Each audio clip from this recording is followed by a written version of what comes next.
안녕하세요.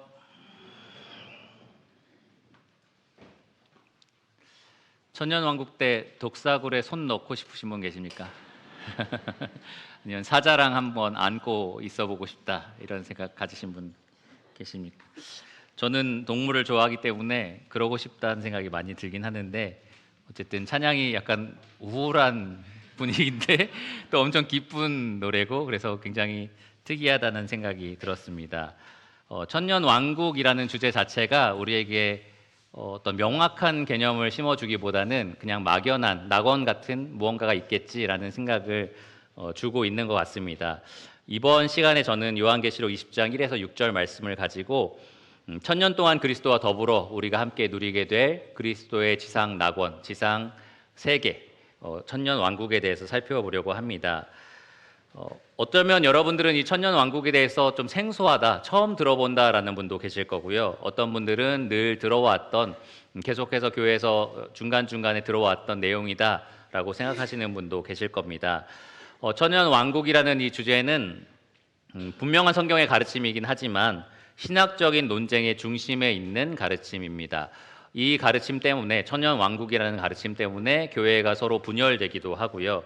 또 어떤 믿음에 대해서는 이단으로 정죄받기도 합니다. 지상에 천년 왕국이 세워진다라는 것을 가르치는 것 자체가 이제 문제가 된다라는 거죠.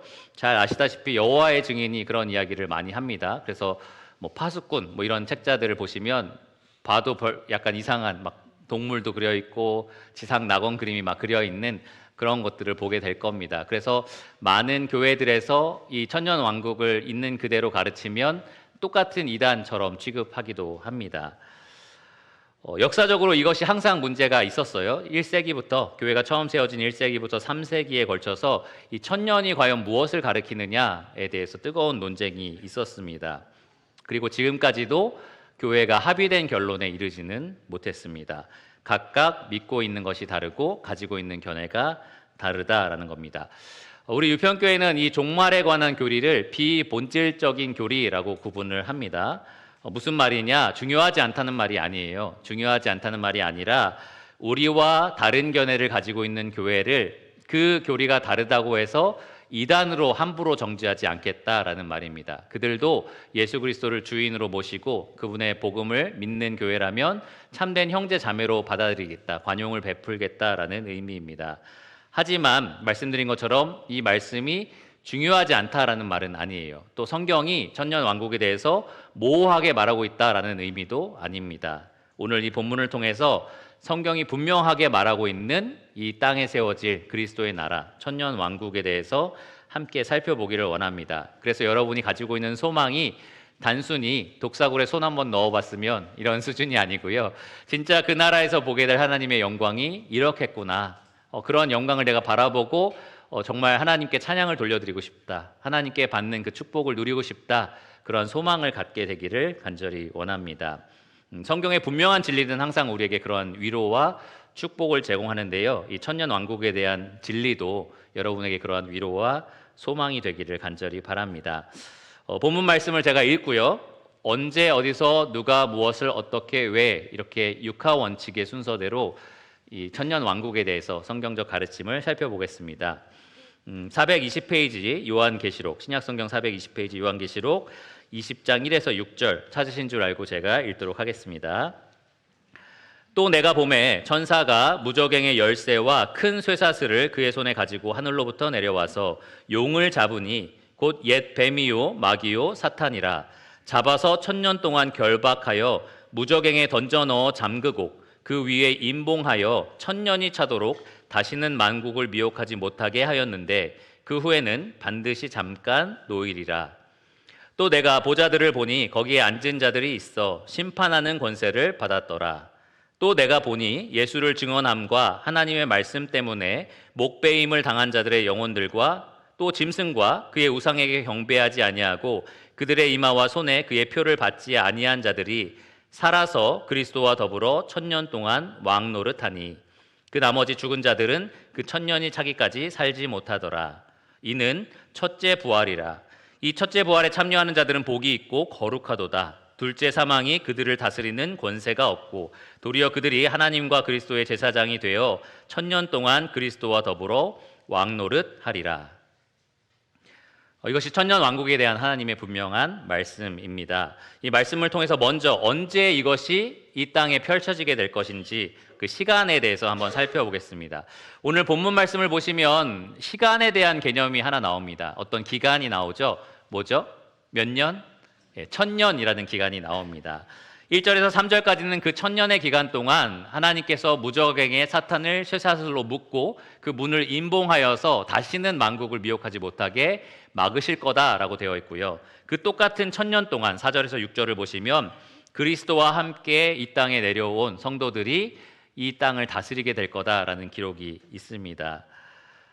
분명히 이 사건이 언제 일어나느냐, 이 계시록의 문맥을 보시면 우리가 지난주에 살펴본 재림, 예수님께서 백마를 타고 이 땅에 오셔서 그 검으로 반대편의 산자들을 모두 다 심판하시는 그 재림 이후에 일어날 일입니다.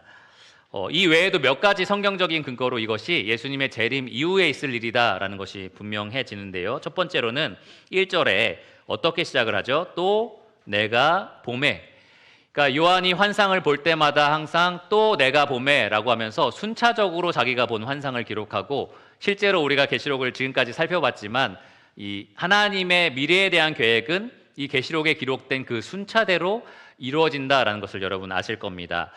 과거로 갔다가 미래로 갔다가 현재로 갔다가 이런 식으로 섞여 있지 않다는 거예요.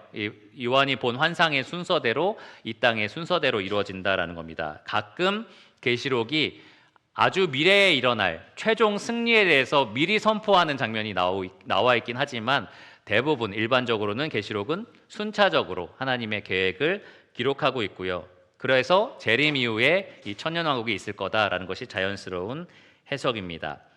그리고 가장 중요한 것은 지금 이 천년왕국에 대한 묘사가 과거에 이미 일어났거나 지금 일어나고 있다라고 말하기가 어렵다라는 데 있습니다. 이 천년을 해석하는 견해가 교회마다 다르다고 말씀을 드렸는데 크게 세 가지 정도가 있습니다. 후천년설, 무천년설, 그리고 전천년설이 있습니다. 저희는 어딜까요? 전천년설입니다. 천년왕국을 기점으로 재림이 언제 있느냐에 따라서 이런 이름이 붙어요. 천년왕국 전에 예수님이 재림하신다. 그게 바로 전천년설입니다. 재림 이후에 천년왕국이 있다라는 말이죠. 후천년설은 뭘까요? 천년 이후에 예수님이 재림을 하신다라는 의미입니다. 그러면 무천년설은 무엇입니까? 천년왕국이 없이 지금 우리가 사는 대로 살다가 주님께서 재림하신다라는 것을 의미합니다. 이 개념들이 가리키는 것은 다음과 같습니다. 후천년설은 재림이 있기 전에 천년왕국이 있기 때문에 예수님이 이 땅에 오시기 전에 이 땅에 지상낙원이 시작돼야만 하는 겁니다. 주님이 오시기 전에 이미 유토피아 같은 지상낙원이 이 땅에 임해야 합니다. 세상이 정말 아름답게 변하고 만물이 회복되고 예수님을 아는 지식이 이 세상에 가득한 상태가 이 땅에 반드시 임해야, 그래야 주님께서 재림을 하신다라고 후천년설을 주장한 사람들이 말을 합니다. 그러니까 교회에게 어떤 책임이 있는 거예요? 모든 민족을 제자로 삼아야 될 책임이 있는 거고 이 땅을 천국처럼 만들어야 될 책임이 교회에게 있습니다. 그런 의무가 교회에게 지워져 있는 겁니다. 그게 후천년설이 주장하는 내용이고요. 그러면 무천년설은 천년왕국이 없다고 하는데 그럼 지금 이 천년 동안 다스린다는 말은 무슨 의미냐라고 물어봤을 때 이 무천년설을 주장하는 사람들은 주님께서 영적으로 그리스도인들 안에서 통치하고 계시는 기간, 이것이 바로 천년왕국이다라고 얘기를 합니다. 지금 우리가 살아가는 세상이 낙원 같지는 않지만 그리스도인 안에서는 적어도 영적으로는 하나님의 통치가 이루어지고 있으니 이것이 천년왕국이다라고 이야기를 하는 겁니다. 둘 다 천년을 문자적으로 생각하진 않아요. 주님이 아직 재림하지 않으셨고 2000년 정도가 흘렀잖아요. 그러니까 딱 문자적으로 천년을 얘기하진 않습니다. 예수님의 재림은 지금 이 세상에 문자적으로 정말 낙원이 생기든지 아니면 영적으로 천년 동안 주님의 통치가 이루어지든지 이것이 끝난 후에 주님이 오신다라고 이야기를 합니다. 그런데 이 후천년설과 무천년설에 아주 치명적인 문제가 있어요. 오늘 본문 때문에 그렇습니다. 본문에 천년 동안 하나님께서 마귀를, 사탄을, 옛 뱀을 무저갱에게 가두실 거고요. 임봉하셔서 다시는 나올 수 없도록 임봉을 하셔서 자기가 힘으로 빠져나올 수 없는 거죠. 그래서 만국을 미혹하지 못하게 하실 거다, 결박하실 거다라는 분명한 말씀 때문입니다. 이 말씀이 정말로 성경적인 사실이라면 이 후천년설, 무천년설에 따르면 지금 우리가 살아가고 있는 이때가 마귀가 결박당하고 있는 때다라고 얘기를 하는 거예요. 마귀가 지금 결박당해서 아무도 미혹하고 있지 못하는 때가 바로 지금이다라고 얘기를 하는 겁니다. 믿겨지십니까? 지금 마귀가 역사하고 있지 않나요? 믿으실 수 없겠죠? 여러분 아침에 뉴스만 봐도 세상이 말세야, 진짜 사탄이 엄청나게 활동하는 것 같아 라는 생각을 하실 겁니다. 우리만 못 믿는 게 아니라 베드로도 믿지 않았습니다. 그래서 베드로는 베드로전서 5장 8절에 성도들에게 근신하라, 깨어 있으라, 사탄이 우는 사자와 같이 무저경에 결박되어 있다? 아니죠. 두루 다니며 삼킬 자를 찾는다라고 말을 했습니다. 사탄은 지금 결박되어 있지 않고요, 여러 사람들을, 만국을 미혹하고 있는 중입니다. 그러니까 지금은 실질적으로나 영적으로나 천년왕국이다라고 말할 수 없는 겁니다. 천년왕국은 주님의 재림 이후에 임하게 될 겁니다. 제자들은 예수님에게 예루살렘 성전을 바라보면서 언제 저 성전이 돌 위에 돌 하나도 남지 않고 다 무너지게 됩니까? 언제 주님이 오시고 세상 끝에는 무슨 징조가 있습니까? 라고 질문을 했었습니다. 마태복음 24장에 보면 주님께서는 이렇게 대답하셨어요. 거짓 그리스도와 거짓 선지자가 세상을 미혹할 거다. 전쟁과 기근과 지진이 있을 거고 박해와 불법이 흥행할 거고 해와 달과 별들의 징조, 하늘의 징조가 있을 거고 창세로부터 지금까지 이렇게 큰 환란이 없을 거다라고 말씀을 하셨습니다. 세상은 갈수록 유토피아가 되는 게 아니고요, 우리가 그리스도인들이 이 세상을 천국처럼 지상 낙원처럼 만들 수 있는 게 아닙니다. 주님 말씀하신 것처럼 갈수록, 좀 어려운 말로 디스토피아라고 해요. 유토피아의 반대말인데 더 악이 가득한 세상이 되고 더 부패된 세상이 되는 것이 주님께서 말씀하셨던 세상의 끝의 모습, 주님 오시기 직전의 모습입니다. 그러니까 후천년설이 주장하는 것처럼 교회가 이 세상을 낙원처럼 만들어낼 수는 없다라는 겁니다. 그래도 환경오염을 위해서 분리수거는 잘 하셔야 돼요. 어차피 낙원이 되는 건 나중이야, 이렇게 생각하지 마시고 분리수거는 잘 하셔야 됩니다. 주님께서 말씀하신 것은 정확하게 계시록의 순서대로였어요. 거짓 선지자의 미혹이라든지 재난, 지진, 하늘의 징조, 큰 환란, 대환란이죠. 이 순서가 주님께서 계시록에서 말씀하셨던 그 순서 그대로였습니다.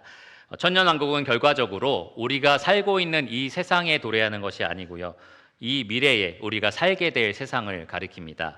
주님께서 오시기 전에 우리가 만들어야 될 세상이 아니고요, 주님께서 오셔서 만드실, 회복하실 세상입니다. 그러니까 여러분, 우리가 이 땅에서 무언가를 해서 천국을 만들어야 돼, 낙원을 만들어야 돼 라고 생각하지 마시고요, 그리스도께서 가지고 오실 회복될 그 나라를 소망하시기 바랍니다. 그 나라가 임하기를, 하나님 나라와 그의 의를 간절히 구하는 여러분 되시기를 바랍니다.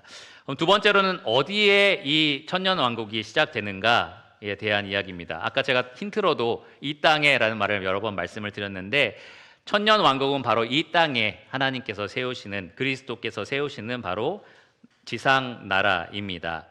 일부 무천년설, 그러니까 천년왕국이 없다라고 주장하는 사람들 중에서는 이 천년왕국이 지상에 세워질 나라가 아니라 천국을 가리킨다, 결국 천국과 똑같은 개념이다라고 주장하는 사람들이 있습니다. 그런데 이 계시록 자체의 본문을 보시면 예수님께서 백마를 타고 성도들과 함께 어디로 내려오셨죠? 하늘이 열리고 이 땅으로 내려오십니다. 그래서 자기를 대적하는 사람들을 심판하시죠. 그리고 나서 1000년 동안 다스리게 될 거다라고 이야기를 하고요, 1000년이 지난 후에 마귀가 잠깐 풀려나는데 이 마귀를 함께 지지하는 사람들과 다시 한번 전쟁을 벌입니다. 그런데 그 전쟁을 벌일 때에 20장 7절 이후에 보시면 8절에 보세요. 나와서 땅의 사방 백성 곧 곡과 마곡을 미혹하고, 마귀가 나와서 미혹한다는 거고요, 모아서 싸움을 붙이리니 그 수가 바다의 모래 같으리라. 그들이 지면에 널리 퍼져 성도들의 진과 사랑하시는 성을 두루매. 그러니까 성도들의 진, 성도들이 모여있는 곳과 사랑하는 성 예루살렘을 가리키는데요, 그곳에 하나님의 나라가 세워졌을 거다라는 것을 우리가 충분히 예상할 수 있습니다. 그리스도께서 이 땅의 나라를 세우신다라는 거죠. 그리고 마귀와의 이 최종 전쟁이 끝난 후에 지금까지 봤던 옛날 땅과 하늘은 없어졌다. 새 하늘과 새 땅이 시작된다라는 말이 계시록에 나와 있습니다. 이 천년 왕국은 어디에서 시작되느냐? 바로 이 땅에서 세워지게 된다라는 겁니다. 이것을 또 명확하게 말해주는 것이 사도행전 본문에 있습니다. 사도 베드로가 복음을 전할 때 이런 말을 했어요. 주께서 만물을 회복하실 때가 바로 이때다라고 얘기를 하면서 그때까지는 하늘이 마땅히 그리스도를 받아두리라라고 예언을 했었습니다. 그러니까 지금은 주님께서 하늘에 계신 상황이죠. 그러나 주님께서 다시 오시는, 더 이상 주님을 하늘에 받아두지 않고 하늘이 열리고 주님께서 다시 오시는 때를 가리켜서 만물을 회복하실 때라고 했다는 거죠. 만물을 다 불태워버리고 천국을 시작하실 때라고 하지 않으셨고 이 만물을 회복하실 때라고 말씀을 하셨습니다. 이것이 또 명확해지는 게 구약에 예언되어 있는 이 땅의 회복에 대한 여러 가지 예언의 말씀 때문입니다. 여러분, 사막에 샘이 넘쳐 흐르리라 이런 노래 부르시면서 약간 어떤 분들은 여기 이단인가 이런 생각을 하실 수도 있어요. 뭐 이런 노래가 있지라고 하는데 이러한 가사들이 다 성경에 기록되어 있는 내용입니다. 특별히 하나님께서 이스라엘 백성에게 내가 너희 백성을 회복할 때에 이 땅에 너희 나라를 다시 회복할 때에 이런 일이 있을 거다라고 예언을 하셨습니다. 이사야 말씀을 통해서 하셨는데요. 제가 몇 가지 읽어드리겠습니다.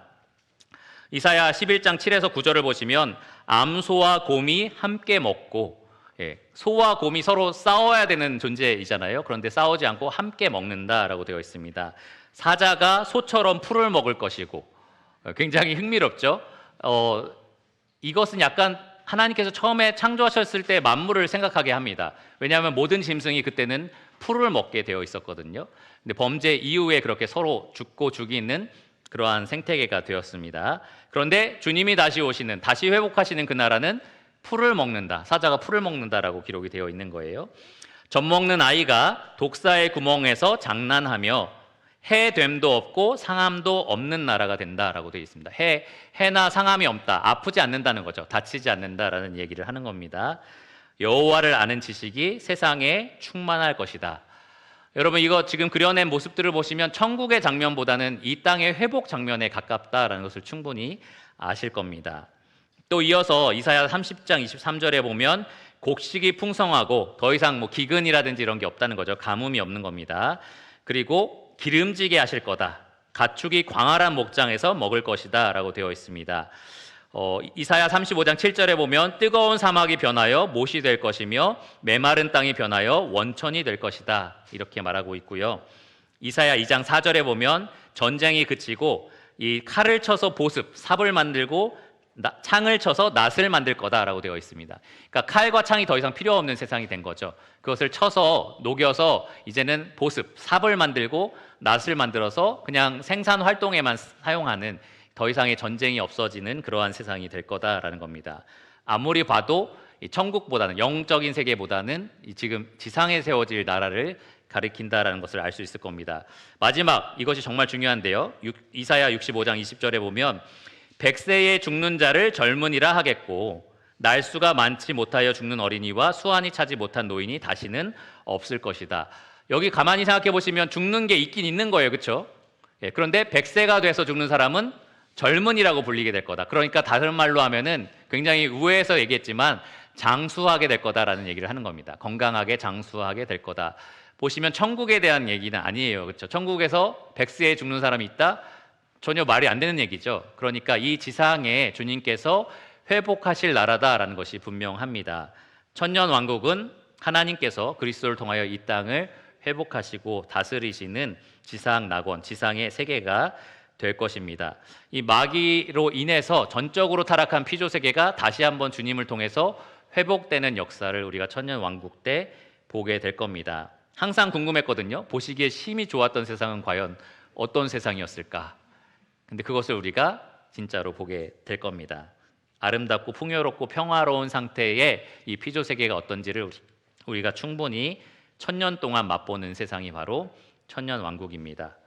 그러면 누가 이 천년 왕국의 시민이 될 것인가? 누가 이곳에 들어갈 것인가가 굉장히 중요합니다. 우리가 전에 살펴본 것처럼 계시록 19장에서 이미 하나님 반대편에 선 사람들은 천년 왕국에 들어가는 것이 아니라 다 심판을 받아서 멸망을 당했습니다.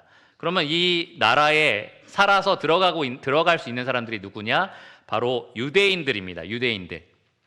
하나님께서 구약 성경에 예언하신 대로 자기 민족 유대인들을 이때 회복하여서 유대인들이 이제 풍성해지는, 충만해지는, 하나님께 온전히 돌아오는, 그래서 이 성경에 보시면 온 이스라엘이 구원을 받으리라 라는 표현도 되어 있어요. 그러니까 지금은 이스라엘 사람들 중에 몇몇 사람들이 우리처럼 복음을 믿고 구원받은 사람이 있기는 하지만 국가로서, 민족으로서 이스라엘이 온전히 회복되는, 구원받는 때가 바로 이 천년 왕국 때다라는 얘기입니다.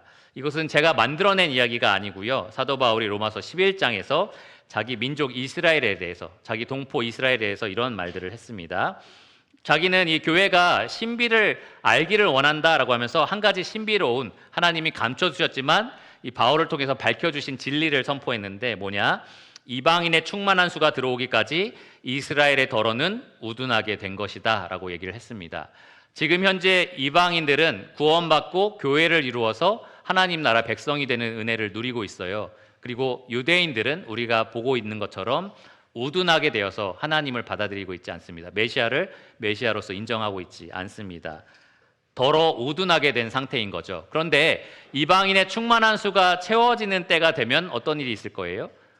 유대인들이 다시 회복하게 될 거다. 다시 하나님께 돌아오게 될 거다라는 말입니다. 그래서 로마서 11장 26, 27절을 보면 바울은 이어서, 방금 했던 말에 이어서 온 이스라엘이 구원을 받으리라 라고 선포하고 이런 구약의 예언을 이야기합니다. 구원자가 시온에서 오사 야곱에게서 경건하지 않은 것을 돌이키시겠고 내가 그들의 죄를 없이 할 때에 그들에게 이루어질 내 언약이 이것이라.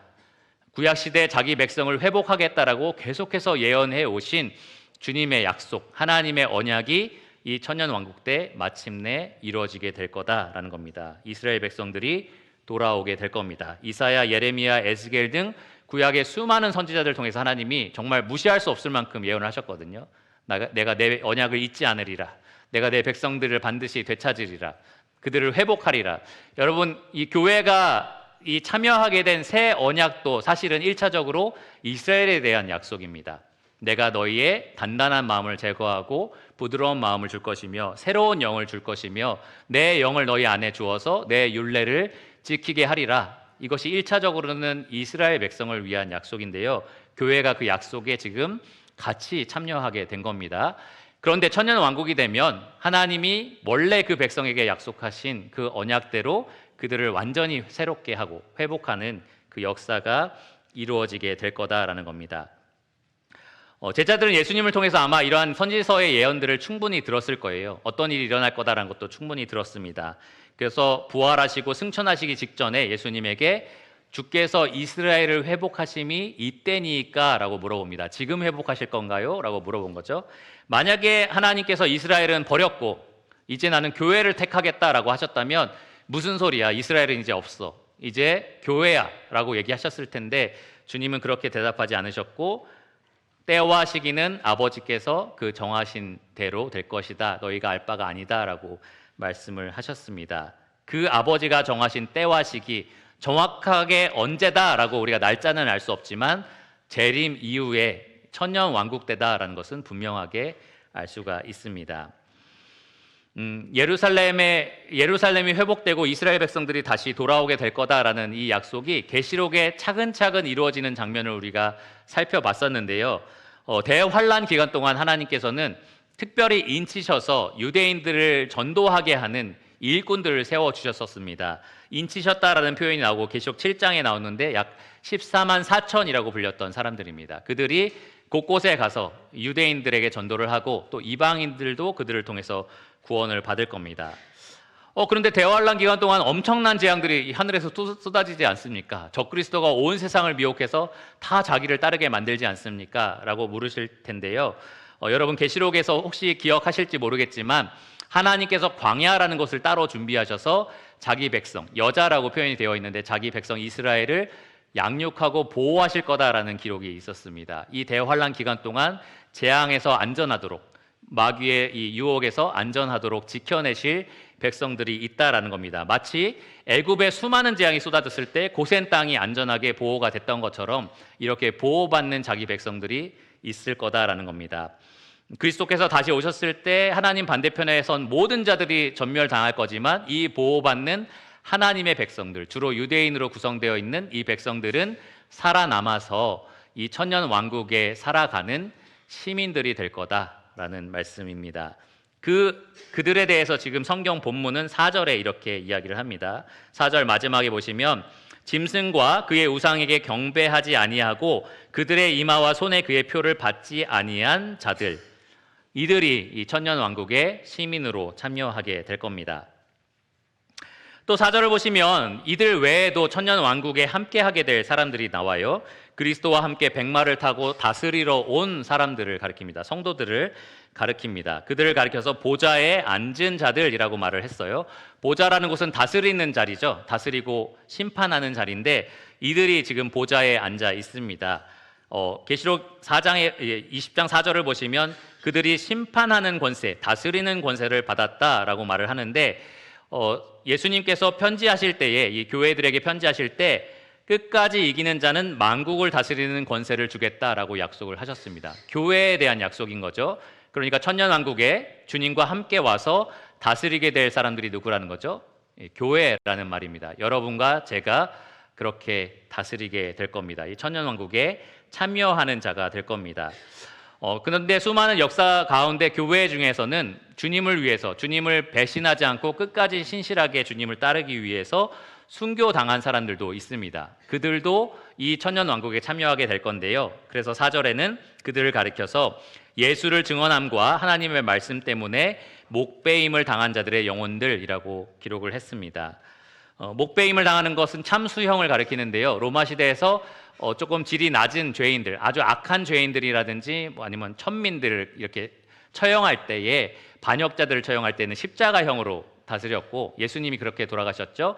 그리고 조금 높은 계급, 로마 시민 같은 경우는 사형당할 일을 당할 때에는 목배임을 당했습니다. 참수형을 당했습니다. 바울이 그렇게 참수형을 당했죠. 로마 시민이었기 때문입니다. 그렇게 이 목배임을 당한 사람, 주님을 위해서, 하나님 말씀을 위해서 순교당한 사람도 이 천년왕국에 참여하게 될 거다, 다스리는 자로서 함께할 거다라고 말씀을 하셨습니다. 그런데 그러면 어떻게 이 천년왕국에 참여하게 될 것이냐라는 것이 우리의 질문인데 4절을 보시면 이 천년왕국에 참여하게 될 시민들이 살아서 그리스도와 더불어 천년 동안 왕노릇한다라고 기록이 되어 있습니다. 살아서, 여기 살다라는 것을 뜻하는 단어가 자오라는 헬라어 단어인데요, 살아나다라는 뜻도 가지고 있습니다. 그러니까 산채로 천년왕국에 들어간다라는 의미도 있지만 죽었지만 다시 살아나서 천년왕국에 들어간다라는 의미도 있다라는 겁니다. 아까 처음에 말씀드린 것처럼 표를 받지 않고 짐승을 따르지 않고 끝까지 하나님께 친실했던 사람들은 죽지 않고 보호받아서 살아남고 시민이 된 사람도 있을 거고요. 주님을 위해서 죽음당한 이 교회 성도들이라든지 대환란 성도들 중에서는 죽었지만 이때 부활해서 참여하는 사람들도 있을 거다라는 겁니다. 그래서 5절에서는 이것을 가리켜서 첫째 부활이라고 말을 하는 겁니다. 첫째 부활. 여러분, 성경에 부활이 몇 번 나오죠? 부활이라는 단어가 몇 번 나오냐는 게 아니라 첫째 부활, 둘째 부활, 셋째 부활 이런 식으로 나오냐라는 질문입니다. 들어본 적 있으신가요? 둘째 부활, 셋째 부활, 이것은 셋째 부활이니 넷째 부활이니 이런 거 들어본 적 있으신가요? 그럼 사망은 어떻습니까? 이것은 첫째 사망이고 둘째 사망이고. 둘째 사망 들어본 적 있으시죠? 만약에 하나도 들어본 적이 없다, 성경 일독에 도전하시기 바랍니다. 첫째 사망과 둘째 사망은 나오는데요, 부활은 항상 한 번만 나옵니다. 첫 번째, 딱 한 번밖에는 나오지 않습니다. 성경에서 나오는 사망, 그 중에 첫 번째는 영이 육에서 분리되는 것을 가리킵니다. 여러분이 이 땅에서 돌아가실 때 영이 육을 떠나서 올라가잖아요. 바로 그것이 첫 번째 사망이고요. 그럼 둘째 사망은 무엇이냐? 그 영이 하나님과 영원히 단절되는 것, 불못에 던져지는 것, 그것이 둘째 사망입니다. 그런데 부활은 딱 한 번 나옵니다. 의인이든 악인이든 생명의 부활 혹은 사망의 부활, 이렇게 딱 한 번씩밖에는 없습니다. 지금 여기서 말하고 있는 첫째 부활은 바로 의인의 부활, 모든 신자들의 부활, 생명의 부활을 가리킵니다. 그런데 모든 믿는 사람들이 동시에 같은 시간대에 부활하지는 않아요. 휴거할 때에 부활이 먼저 이루어집니다. 잠자는 자들, 무덤에 있는 자들이 부활하고 그다음에 살아남은 자도 부활하리라. 이렇게 순차적으로 휴거할 때에 주님께서 공중 재림하실 때 첫째 부활이 의인의 부활이 이루어지고요. 두 번째라고 하면 좀 헷갈리죠. 첫째 부활밖에 없다고 했으니까. 근데 또 한 번의 의인의 부활이 있는데 그것이 바로 이 주님의 재림 때에 이루어집니다. 그때 대환란 기간에 죽은 자들이 주님이 재림하실 때 부활하여서 천년 왕국에 들어가게 된다라는 기록입니다. 살아남은 자들은 살아남은 채로, 그리고 죽은 자들은 부활함으로 순차적으로 이렇게 부활에 참여하여서 천년 왕국에 들어가게 될 겁니다. 그래서 성도들은 그 첫 번째 의의 부활, 영생의 부활을 통해 그리스도와 더불어 천년 동안 이 땅에서 왕노릇하게 될 겁니다. 자, 그러면 이제 무엇을에 대한 내용입니다. 왕노릇한다라는 것이 무슨 의미일까요? 또 그리스도와 더불어라는 말이 조금 헷갈립니다. 그리스도께서 왕이면 왕이시지 우리와 함께 왕노릇한다? 그럼 우리가 주님과 함께 같은 옆에 보좌에 앉는다는 얘기인가? 아니면 주님 무릎에 앉아서 우리도 같이 이렇게 막 다스린다는 말인가? 이런 생각이 들 거예요. 그분 홀로 왕이시고 홀로 통치자가 아니신가라는 생각이 드는 거죠. 그런데 주님께서는 이런 말씀하셨습니다. 누가복음 22장 28절에서 30절 말씀인데요. 이렇게 말씀하셨습니다. 제자들에게 하신 말씀이에요. 너희는 나의 모든 시험 중에 항상 나와 함께 한 자들인즉 내 아버지께서 나라를 나에게 맡기신 것 같이 나도 너희에게 맡겨 너희로 내 나라에 있어 내 상에서 먹고 마시며 또는 보좌에 앉아 이스라엘 12지파를 다스리게 하려 하노라.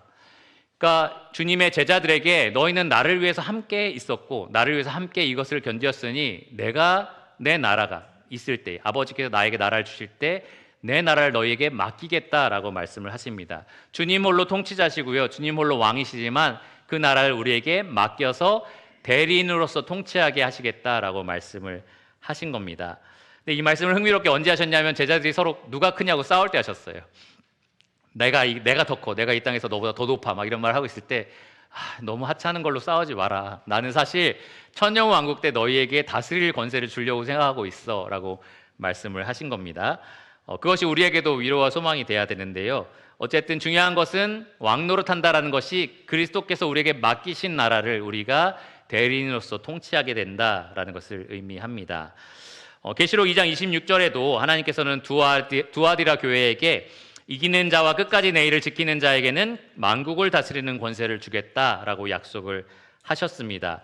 주를 위해서 끝까지 인내하는 자, 주님이 맡기신 것을 끝까지 그 믿음을 지켜내는 교회는 주님께서 다스리게 하실 거다라고 분명히 약속을 하셨습니다. 그리스도와 함께 고난에 참여하는 자는 그리스도와 함께 영광에 참여하게 될 겁니다. 그리스도와 함께 한 상속자가 된 사람들은 그리스도께서 상속받으신 그의 나라를 함께 상속받는 자가 될 겁니다.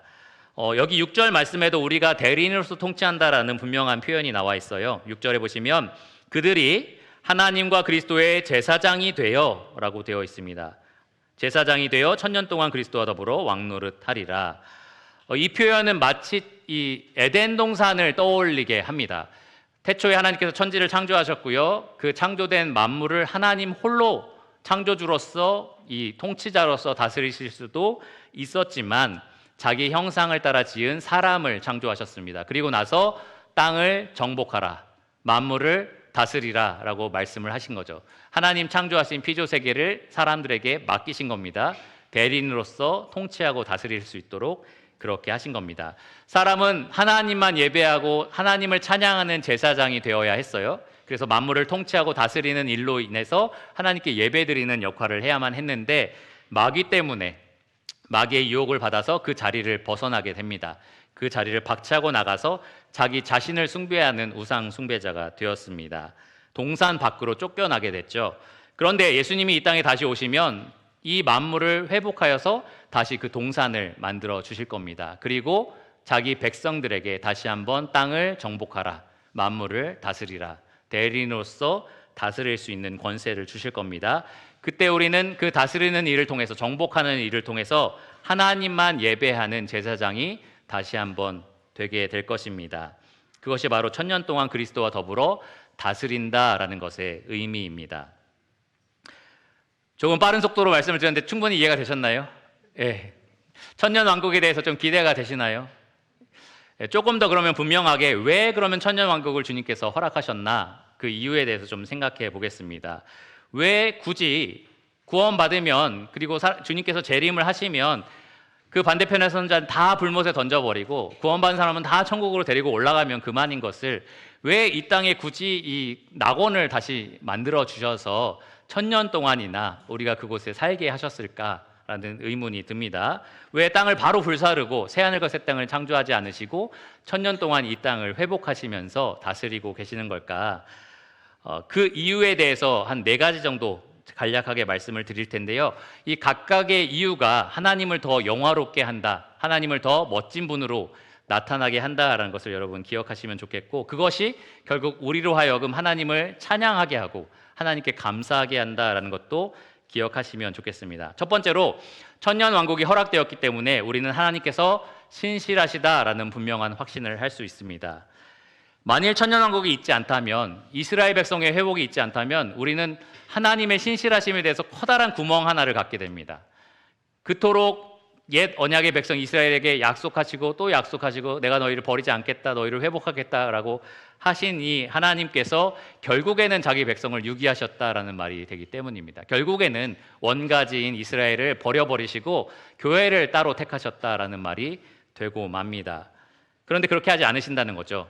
그들에게 약속하신 그대로 언젠가든 이 천년왕국 때가 되면 그 백성들을 회복하실 거다라는 겁니다. 자기 언약의 신실한 그 사랑으로, 헤세드 사랑으로 자기 백성을 반드시 회복시키시는 그 신실하신 하나님을 우리가 천년왕국 기간 동안 보게 될 겁니다. 다윗에게 약속하신 언약대로 그 영원한 왕권을 가지고 이 땅을 다스리시는, 자기 백성을 회복하여서 통치하시는 그 왕을 우리가 보게 될 겁니다. 그때 우리가 하나님의 신실하심을 더 높이 찬양하게 될 겁니다. 하나님이 옛 이스라엘을 버리셨으니 우리도 버리실 수 있어 두려워 떠는 게 아니라, 그들도 이렇게까지 버리지 않고 끝까지 신실하게 사랑하신 주님은 나도 그렇게 사랑하신다라는 확신을 가질 수가 있습니다. 바울은 로마서 11장 12절에 이렇게 표현을 했습니다. 유대인의 넘어짐과 실패가 세상의 풍성함이 되었으니 하물며 그들의 충만함은 어떠하겠느냐. 그러니까 지금 현재 유대인들은 더러 우둔하게 되었고요. 그것을 바울이 실패와 넘어짐이라고 얘기를 합니다. 그런데 그것이 오히려 이방인인 우리에게는 하나님의 구원의 은혜를 맛보게 되는 충만함이 되었다라고 얘기를 하는 거죠. 그런데 만약 그들에게 충만함이 주어진다면 우리는 얼마나 더 풍요로워지겠느냐라는 말을 바울이 하는 겁니다.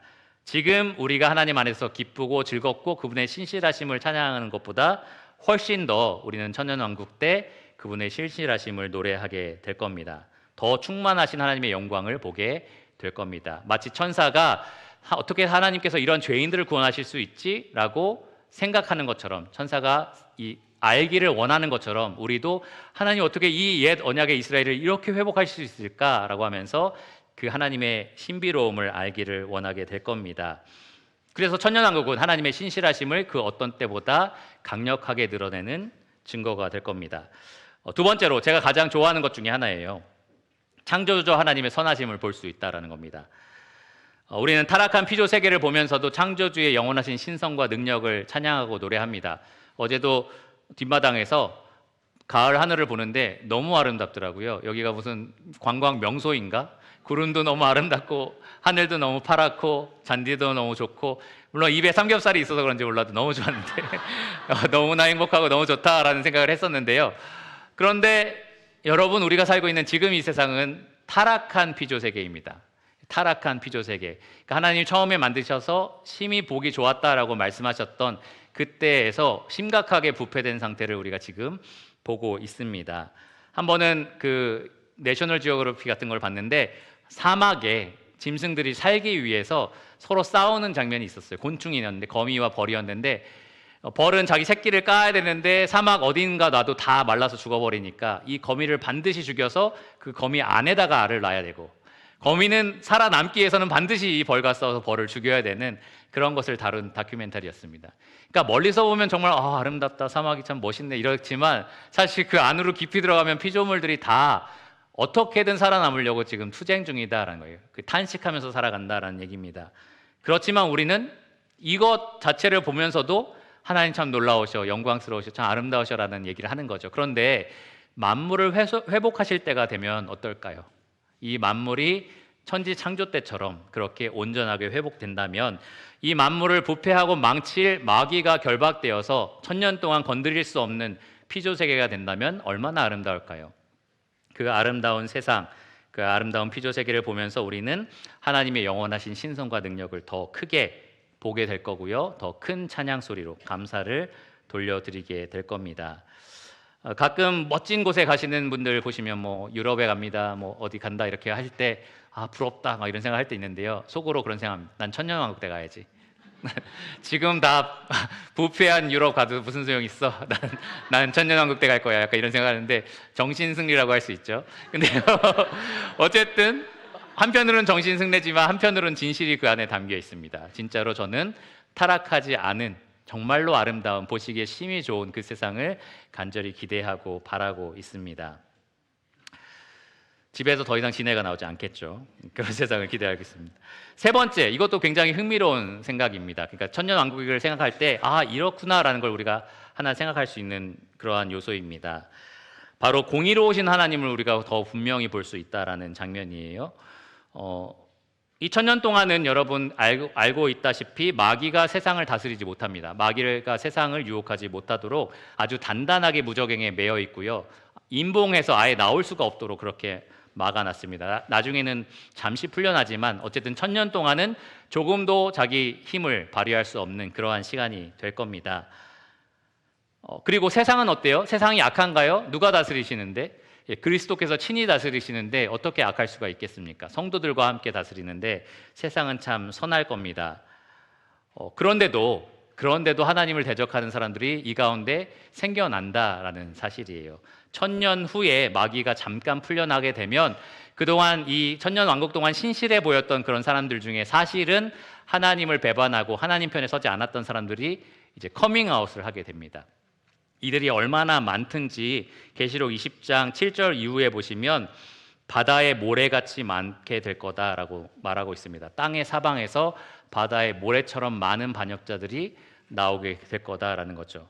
여러분 생각해 보세요. 마귀가 미혹하지 않는 세상, 그리스도께서 친히 다스리는 세상에서도 전적으로 타락한 죄인은 죄를 선택한다라는 겁니다.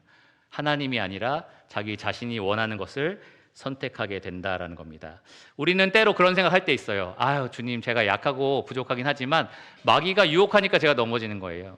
세상이 악하니까 제가 넘어지는 거예요. 그러면서 마귀와 세상 탓을 하는 거죠. 뭔가 하나님이 우리를 심판하시는 것이 조금 불공평하다라는 생각을 합니다. 왜냐하면 마귀가 다스리는 세상에서 어떻게 내가 이렇게 살 수 있어? 세상이 이렇게 악한데 내가 어떻게 깨끗하게 살 수 있어? 그러니까 하나님이 공정하게 심판하시는 것도 뭔가 문제가 있어라는 생각을 하는 겁니다. 그런데 천년 왕국이 무엇을 증명하느냐? 우리의 전적인 타락, 그거 하나만으로도 우리는 충분히 하나님을 버린다라는 거예요. 하나님을 따르지 않는다. 그래서 하나님의 공의로운 심판이 정말로 공의롭다라는 것이 천년 왕국을 통해서 더 분명하게 선포가 될 겁니다.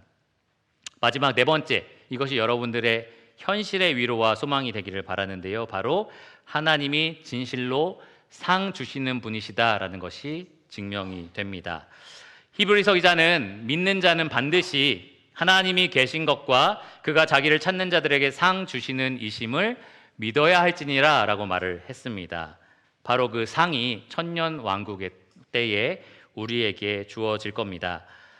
가끔 그런 생각할 때 있거든요. 이 땅에서 뭐 많은 것들을 해도 천국에서 상 받는데 천국은 이 땅이 아니잖아. 그러면 천국에서 받는 상 말고 이 땅에서도 좀 상을 받고 싶어. 이런 생각을 그리스도인들이 할 때가 있는데요. 받습니다. 천년 왕국 때 여러분이 상을 받을 겁니다. 그때 더 많은 상을 받는 사람들은 하나님께 더 많은 기쁨을 드릴 거고요. 또 더 많은 축복을 누리게 될 겁니다. 여러분은 바로 이 상을 위해서 지금 이 세상, 지금 현재의 삶을 투자하고 계신 상황입니다. 여러분 반드시 100배가 오른다라는 주식이 있다고 한번 생각해 보세요. 그러면 여러분의 재산 중에 얼마를 거기에 투자하시겠습니까? 전부 다 투자하실 분? 손 많이 드시네요. 나는 혹시 모르니까 한 10,000원만 투자하겠습니다. 이런 생각 있나요? 없죠. 천년 왕국 때 우리가 상을 받는다라는 의미, 그 말은 지금 이때에 우리가 그 상을 위해서 투자하겠다라는 것을 의미합니다. 사도 바울은 고린도 교회에 편지하면서 만일 우리가 그리스도 안에서 바라는 것이 이 세상의 삶뿐이면 우리가 더욱 불쌍한 자다라는 말을 했습니다. 그 말은 누가 할 수 있느냐? 불쌍한 자만 할 수 있어요. 이 세상에서 남들 부럽지 않게 사는 그리스도인들은 그런 말 못합니다. 더욱 불쌍하지 않거든요. 똑같이 차 있고 똑같이 집 있고 똑같이 그들처럼 잘 먹고 잘 사는 것을 위해서 살면서 우리는 더욱 불쌍한 자입니다라고 누가 말할 수 있겠어요? 그냥 주일에 교회 오니까 나는 희생하고 있어요, 불쌍합니다, 이렇게 말할 수 있는 게 아니다라는 거죠. 진짜 이 세상이 볼 때 불쌍한 사람들은 이 세상에서 나그네처럼 사는 사람들입니다. 너 왜 이렇게 사는 거야? 이 세상에 이렇게 살면 안 돼. 이 세상에서는 이렇게 살면 안 돼 라는 말을 듣는 겁니다. 왜냐하면 우리는 이 세상이 아니라 다른 세상을 위해서 살고 있는 사람들이기 때문입니다. 우리 본향이 이곳이 아니라 천년왕국과 그 이후에 이어질 영원한 세상이기 때문입니다. 아까 만찬 예배 때 형제님께서 말씀하신 것처럼 우리는 이 세상에 나그네와 외국인처럼 살아가고 있는 사람들입니다. 모든 믿음의 선진들이 그렇게 살았습니다. 자기가 본향 찾는 자임을 나타냈다라고 이야기를 합니다. 여러분 고향은 어디십니까? 여러분의 본향, 지금 찾아가고 있는 본향은 어디십니까? 하늘나라죠. 그러면 정말 그 본향을 찾는 나그네와 외국인처럼 사시기 바랍니다. 그러면 그 나라에서, 천년왕국에서 정말로 큰 보상이 여러분을 기다리고 있을 겁니다.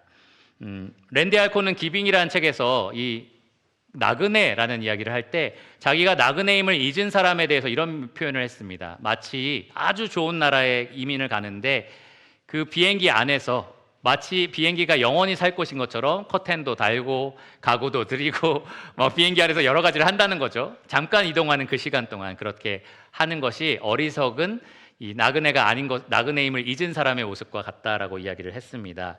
여러분은 지금 이 땅에서 비행기를 타고 있는 중입니다. 여러분의 본향을 위해서 이동하고 계시는 중입니다. 나그네와 외국인처럼 살고 있는 겁니다. 그러니까 집에 있는 가구 다 버리고 커튼도 떼고 이런 말 아니에요.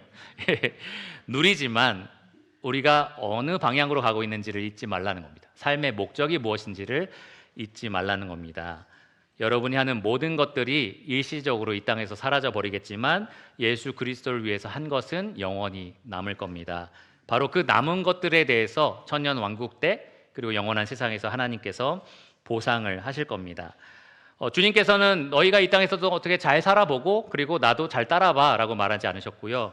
누구든지 나를 따르려면은 모든 것을 다 버리고 나만 쫓으라 라고 말씀을 하셨습니다.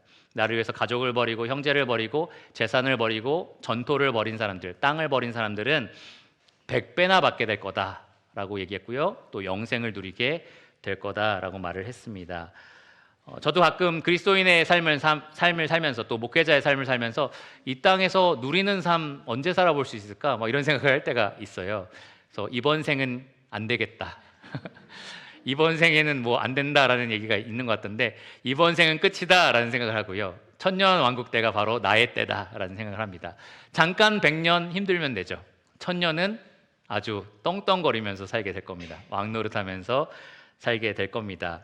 그것이 우리 그리스도인들이 바라는 미래이고요. 천년 왕국입니다. 그렇다면 그것이 여러분에게 오늘 현재 어떤 격려와 또 어떤 도전과 위로를 주는지 잘 생각해 보시고요. 내가 어떻게 그 나라를 기다리면서 살아갈까라는 것을 잘 고민해 보시기를 바랍니다. 우리 일평교회 성도들은 천년 왕국에 이르렀을 때 아무것도 투자한 것이 없는 사람으로 한 명도 남지 않기를, 그래서 불 가운데 구원받은 것처럼 부끄러움 당하지 않기를 원합니다. 혹시 제가 많은 땅을 받으면 좀 나눠드릴 수도 있는데요. 그건 주님의 소관이니까 제가 할 수 있는 일은 아니지만 저도 조금 받을 수도 있습니다. 근데 어쨌든 우리 유평교회 성도들은 이 땅에서 잘 투자하셔서 정말 우리가 살아갈 본향에서는 정말 왕노릇하기를, 그리스도와 더불어 기쁨과 축복을 누리기를 간절히 원합니다. 그러면 기도하고 말씀을 마치겠습니다.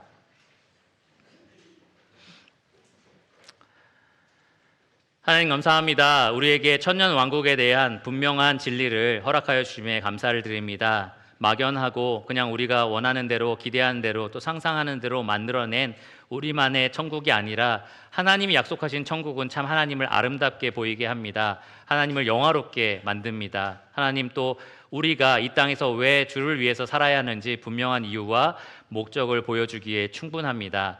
하나님, 오늘 이 말씀을 들은 성도님들 마음에 주님의 오심을 간절히 기대하는 마음을 불어넣어 주시고 주 오실 때에 만왕의 왕 만주의 주께서 이 나라를 다스리시는 그 나라를 사모하며 기다리게 하여 주시기를 원합니다.